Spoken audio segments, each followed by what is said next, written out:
Oi, gente, tudo bem? É o nosso primeiro programa de ano novo, então, claro, quero reiterar meus votos, meus sinceros desejos de que a gente deseje muito e haja muito para ser melhor, mais generoso com o novo ano, viu? Porque aí a gente melhora a vida de todo mundo, a nossa e a dos outros. Então, claro, desejo a você um excelente ano novo, que seus projetos, seus objetivos saiam do papel ou saiam da mente e virem realidade, viu?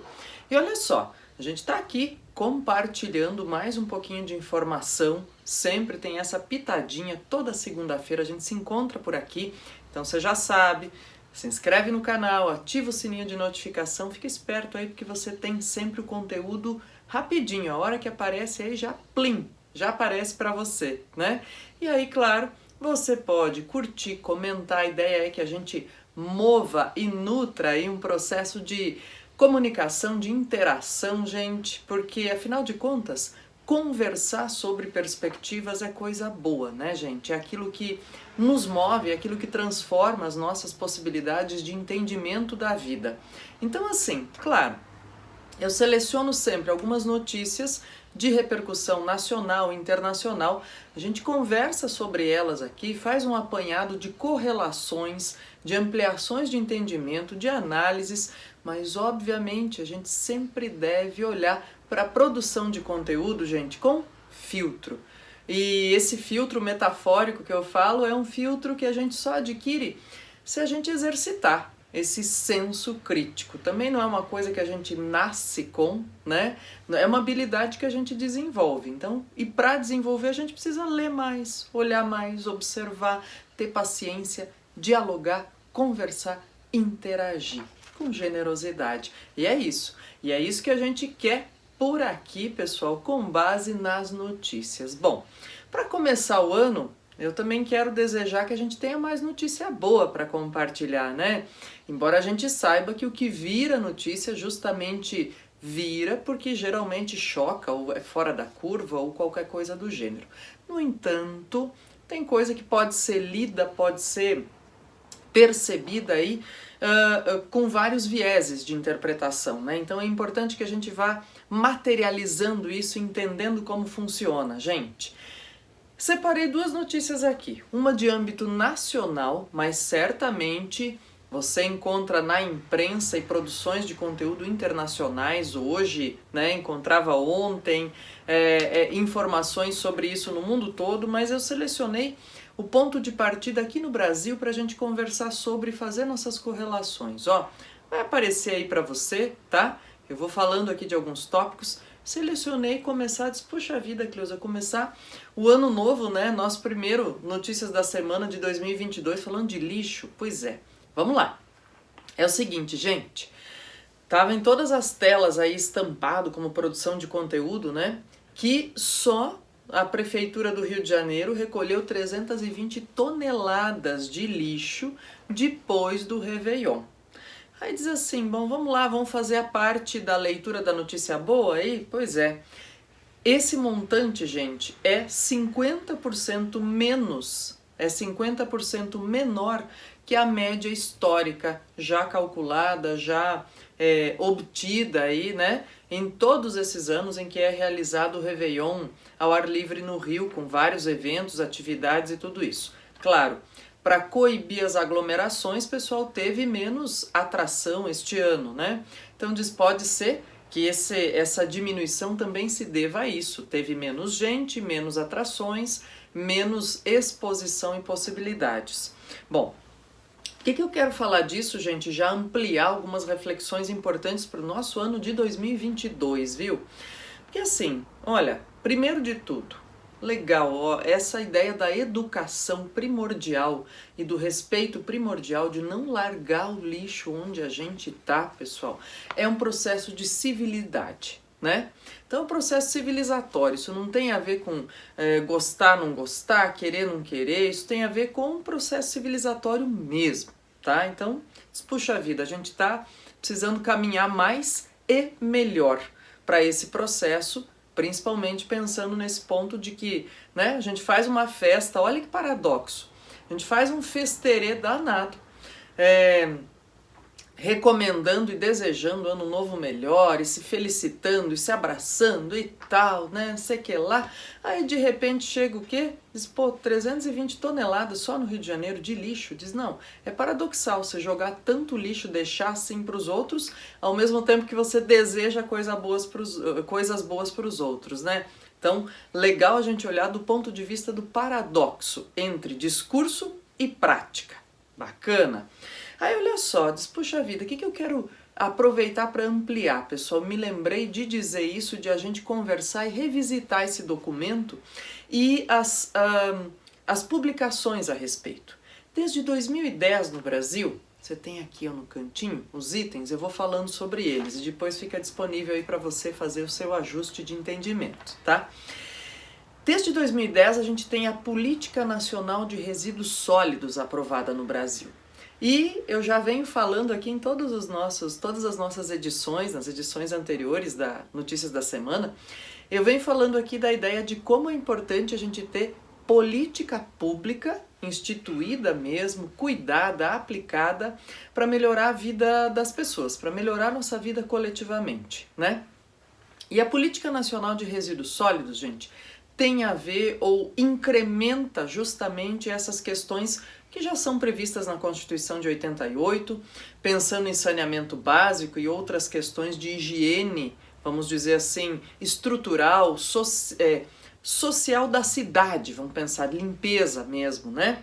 E aí você tem essa aprovação em 2010, a ideia era que ela entrasse em vigor em 2014, mas foi postergada essa aplicação. E a gente tem coisas acontecendo ainda, como os municípios transformando seus lixões em aterros sanitários, uma série de outras coisas. Diz, bom, quais são as perspectivas da Política Nacional de Resíduos Sólidos, gente? E por que ela se encaixa nesse ponto do paradoxo aí da produção de lixo no Réveillon, né? Porque a primeira coisa, o primeiro item que ela prevê é que a gente aprenda, que a gente entenda que é muito necessário e importante não gerar, procurar evitar ao máximo gerar lixo. Então, primeiro ponto, a não geração. Segundo ponto, a redução. Alguém pode dizer, pô, mas a redução aconteceu, né, Cleusa? Está 50% abaixo da média histórica. O problema é que houve uma redução aliada aí à redução drástica do número de pessoas participando também, né? Então diz, puxa, aí o cômputo não fica legal, né? A ideia é, olha, ter mais gente e menos lixo. Bom, reutilização, reciclagem, tratamento. E aí quando fala de tratamento, pessoal, é principalmente nesse ponto que entra aí a confecção, a transformação dos lixões em aterros sanitários nos municípios. Olha, gente, então, e pensando no destino final do lixo todo, né? Aquelas máximas que dizem que tudo que a gente deixa volta pra gente. Olha, com o lixo, gente, é um negócio muito concreto, a gente enxerga isso acontecer, né? Então, é muito importante que se entenda aí o comportamento individual.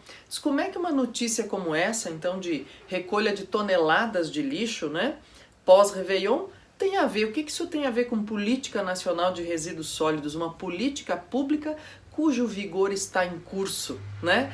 Quer dizer assim, olha, pessoal, é uma perspectiva de educação, de civilidade, para dizer, vamos colocar essa política para funcionar de fato. Quer saber mais? Acesse a PNRS, você vai encontrar site governamental com a descrição da lei, você vai encontrar notícias ao longo do tempo dessa última década dizendo o que foi ampliado, o que foi modificado e a quantas anda a implantação em cada município, em cada conjunto de municípios no Brasil, viu? PNRS, ótimo tema para a gente pensar individual e coletivamente na não geração e no tratamento do que a gente produz como lixos e resíduos. Bom, tem um aniversário bem importante também, gente, pensando em notícia internacional, no 1º de janeiro. Vamos falar desse aniversário? 20 anos da adoção do euro como moeda da União Europeia. Desde 1º de janeiro de 2002. De lá para cá, claro, antes da implantação também se fazia muita especulação, né? O que ia dar certo, o que não ia dar, o que ia acontecer. E 20 anos depois a gente vê que muitas dessas projeções aconteceram, outras não, e não sabemos, né, se vão acontecer ou não, ou ainda outras a gente diz, não vão acontecer mesmo, né? Então, por exemplo, vamos lá. Primeiro, começou a adoção em 1º de janeiro de 2002 por 12 países da União Europeia. Hoje são 19 que adotam. Um dos grandes problemas, pessoal, para o equilíbrio, né, da adoção do euro é esse conjunto de países considerados aí, até eu coloco entre aspas aqui, como sul da Europa, que não necessariamente bem geograficamente sul, mas é uma nomenclatura, né, que se usa muito em geopolítica para se dirigir ou definir países, nações mais pobres. Então são Itália, Portugal, Grécia, por exemplo, a gente viu aí, né, de 2008 para frente, por conta da crise mundial, lá por 2012 a gente viu problemas seríssimos, 2011, 12 na Espanha, depois 13, 14 na Grécia, e assim vai. Então taxas de desemprego ainda nesses países muito fortes, se comparadas às dos outros países que adotam a moeda. Dizia o que é, né, essa adoção, quais são os medos, quais são as sistematizações, e você pode pensar, tá, o que eu, aqui no Brasil, tenho a ver com isso, né, com o euro? Olha só, pessoal, nesses 20 anos, uma das projeções que se consolidou é de que o euro se tornaria a segunda moeda mais forte, a segunda moeda de reserva do mundo. E de fato se tornou. O dólar, inquestionável, indiscutivelmente, se manteve, o euro ficou à frente do dólar em alguns momentos ao longo desses 20 anos, mas se consolida como segunda grande moeda de reserva. O que é uma moeda de reserva? É a moeda com a qual se fazem ou se faz o maior número de operações de instituições financeiras, é uma moeda que regula capitais, que regula giro, que tudo isso, pessoal, quer dizer... É uma moeda forte porque a gente, além de saber, né, quando escuta a notícia aí sobre finanças do dia, da cotação do dólar, a gente sabe da cotação do euro. Então, diz, opa, cotação do euro tá aí, então é uma moeda forte. Ela se consolidou como essa segunda moeda que faz girar transações financeiras no mundo, pessoal.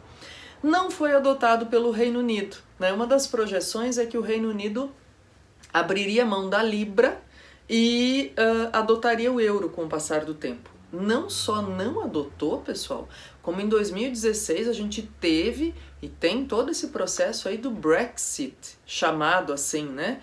Que foi uma votação, teve votação popular e a população decidiu que o Reino Unido deveria sair da União Europeia.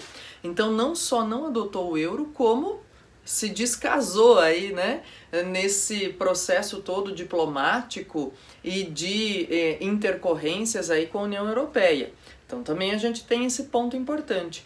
Outro ponto, gente, que é legal levantar, é que existia uma maior preocupação se países ricos teriam que pagar dívida de países pobres, né? Nem dá para falar assim em países pobres na Europa, mas dá para falar nesses países justamente com menos recursos, né? Os países sul, aí, entre aspas, como eu coloco aqui. Olha, o que aconteceu é que justamente a Grécia é um grande exemplo disso, é que houve grandes injeções de empréstimos para esses países, com pagamento a perder de vista. Isso dá uma sossegada, dá uma acalmada em pensar que nações mais ricas tivessem que arcar custos ou arcar prejuízos desses outros países, né? Então deu uma acalmada nisso.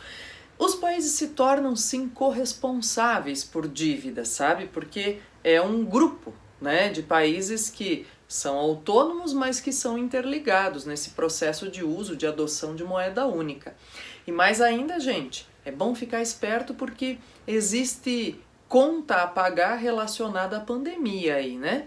Então ainda não se sabe exatamente qual vai ser essa corresponsabilidade, mas com certeza existe uma divisão de atribuição de tarefas e pagamentos aí. Então olha, 20 anos do euro, pessoal, pode parecer aquele tema assim que se diz, mas né, o que me atinge aqui na fila do pão no Brasil?